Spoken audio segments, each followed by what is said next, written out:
a importância da fé. Quero trazer um pouquinho sobre ter fé, porque a fé é um dom e um grande instrumento de transformação. Com a fé você pode alcançar muitas coisas. Com a fé você também pode eliminar muitas coisas de dentro de si. Um dos pontos que eu quero abordar neste momento sobre a fé é a primeira necessidade que nós temos através do uso dessa fé. Primeiro, nós precisamos ter uma limpeza da nossa mente. Muitas vezes não conquistamos coisas, não eliminamos coisas, não somos mais produtivos no reino de Deus por causa que nós temos uma mente muito carregada. Além disso, somos invadidos com informações erradas que nos trazem depreciação, que nos atrasam. Eu quero trazer para você aqui um verso bíblico que diz respeito a isso. Salmos 26, verso 2, quando o salmista Davi relata: examina-me, Senhor, e prova-me, sonda-me o coração e os pensamentos. Aqui ele está pedindo: Senhor, eu quero que você examine meu coração, examine os meus pensamentos. Por quê? Aqui ele diz assim: examina-me, Senhor, e prova-me, sonda o meu coração e os meus pensamentos. O que ele estava querendo? Ele queria que Deus viesse sobre ele, examinasse o seu coração e os seus pensamentos para ver se estes estão verdadeiramente alinhados com a vontade de Deus. Outro salmo que diz respeito a isso está no Salmo 139, versículos 23 e 24, que diz assim: sonda-me, ó Deus, e conhece o meu coração, prova-me e conhece os meus pensamentos, vê se há em mim algum caminho mau e guia-me pelo caminho eterno. O que ele está pedindo aqui? Ele queria alinhar a sua vida, seus pensamentos, o seu coração, segundo a vontade de Deus.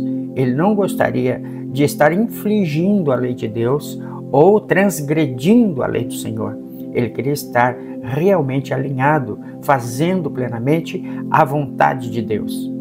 Nós temos aqui em Efésios uma contrapartida que nós temos que fazer, que nós temos que ter uma abordagem necessária que venha realmente mudar essa perspectiva negativa que nós temos dentro de nós. Porque nós somos afetados todos os dias com informações falsas na nossa mente, seja por figuras, seja com imagens, com palavras ou qualquer outra coisa. Somos afetados todo o dia.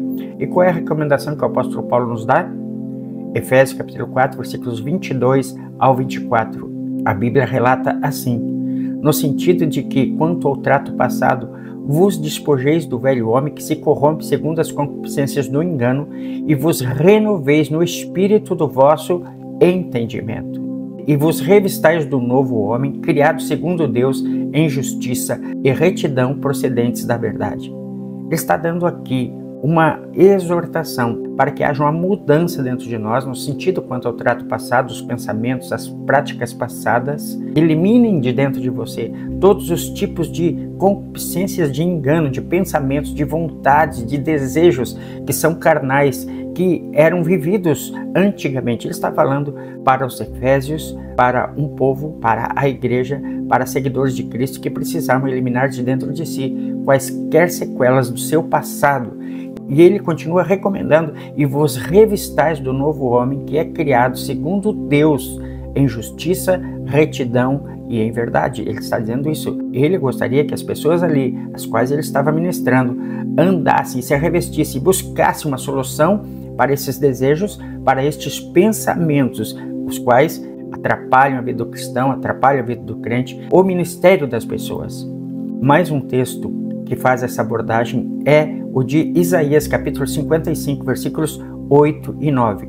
Porque os meus pensamentos não são os vossos pensamentos, nem os vossos caminhos, os meus caminhos, diz o Senhor. Porque assim como os céus são mais altos do que a terra, assim os meus caminhos mais altos do que os vossos caminhos, e os meus pensamentos mais altos do que os vossos pensamentos. Aqui está uma informação profética do profeta Isaías, dizendo que os nossos caminhos, os nossos pensamentos são diferentes dos pensamentos, dos caminhos de Deus, e que nós precisamos realinhar estes caminhos para andar em conformidade, em alinhamento com a vontade de Deus. Jesus também faz uma exortação quanto aos pensamentos, quanto aos desejos, quanto a estas informações que são erradas dentro de nós. Ele diz assim em Mateus capítulo 9, versículo 4. Jesus, porém, conhecendo-lhes os pensamentos, disse: por que cogitais o mal no vosso coração? Jesus conhecia os corações, Jesus via o que estava dentro do coração. No momento em que aquele homem que foi descido naquela sala onde Jesus estava amarrado, 4 homens segurando a cama, os que estavam ali à volta, que estavam cercando Jesus, começaram a murmurar: quem é este para perdoar pecado? E Jesus disse: conhecendo o coração deles, disse-lhes. Ou seja, Jesus conhece o nosso coração, se ele é verdadeiro ou se é falso, o que tem lá dentro. A Bíblia diz que o homem bom, do bom tesouro do seu coração, tira coisas boas, porém o homem mau, do mau tesouro do seu coração, tira coisas más. Então nós temos que entender que nós temos um coração para ser alinhado, uma mentalidade para ser renovada. Metanoia se chama renovação de mente. Tem mais informação ainda.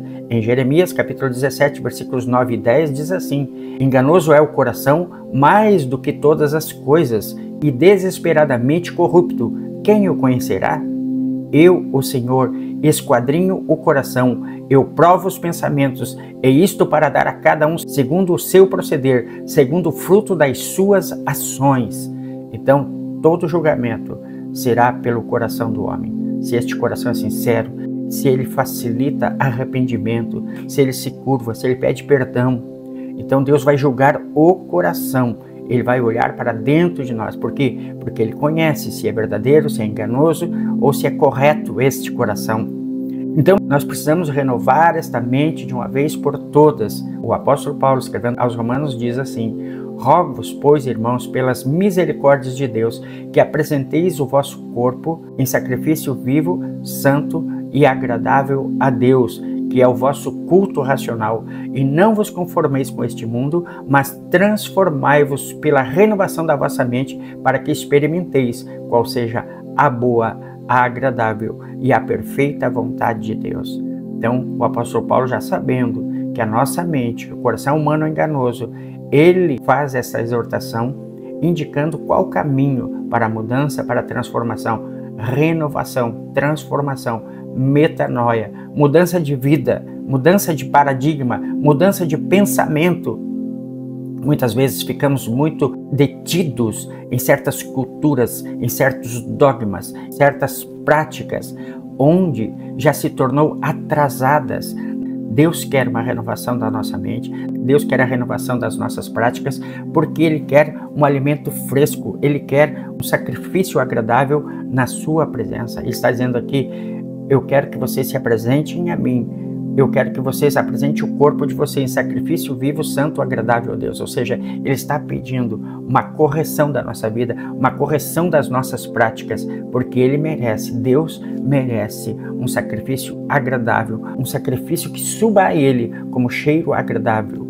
Então, essa é a limpeza. Nós precisamos, primeira coisa, limpar a nossa mente, limpar o nosso coração, limpar as nossas práticas, mudar o nosso comportamento. Dessa forma, nós precisamos decidir renovar a nossa mente, renovar o nosso comportamento.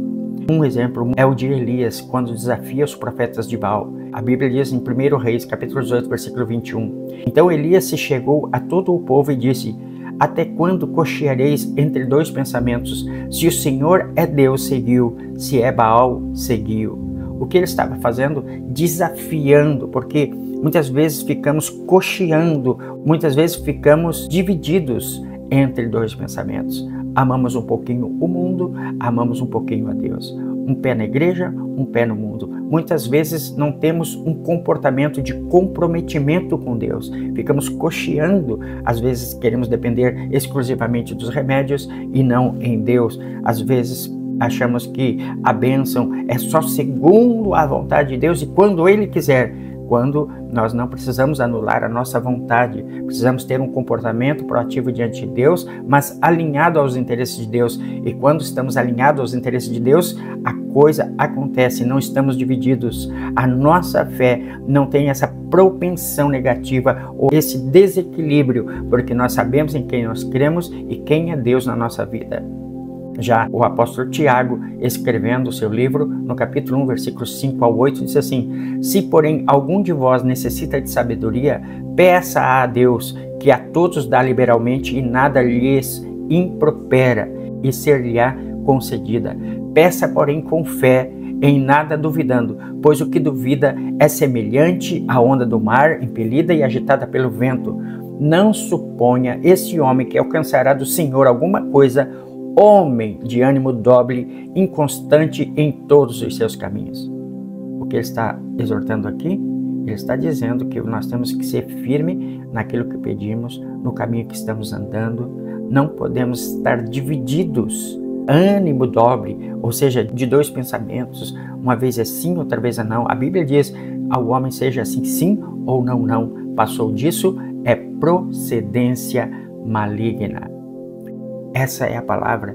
Nós não podemos ficar divididos, nós temos que permitir que a nossa mente seja renovada para que uma fé seja revigorante, para que uma fé seja sustentável, para que você seja metido nos melhores dons, para que você tenha uma produção na sua vida, que o seu ministério se torne atípico e superativo. Nós precisamos dar um jeito na nossa fé. Em primeiro lugar, eu preciso edificar a minha fé. A Bíblia diz: mas vós, amados, edificando-vos a vós mesmos sobre a vossa santíssima fé, orando no Espírito Santo. A Bíblia fala em 1 Coríntios capítulo 14, versículo 4, que aquele que ora em outras línguas edifica-se a si mesmo. Então nós temos que nos importar com a nossa fé, e com essa fé renovada, com essa fé tratada, nós vamos produzir muitos milagres no reino de Deus. Primeiro, renove a sua mente, renove o seu comportamento, alinhe o seu coração à vontade de Deus, edifique essa fé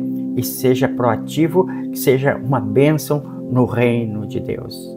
Fé é um importante instrumento para mudar uma situação, mudar a sua vida, mudar comportamentos, mudar o mundo à sua volta. Então, cresça em fé, medite na palavra, ore muito em outras línguas e você vai ver resultados impressionantes na sua vida.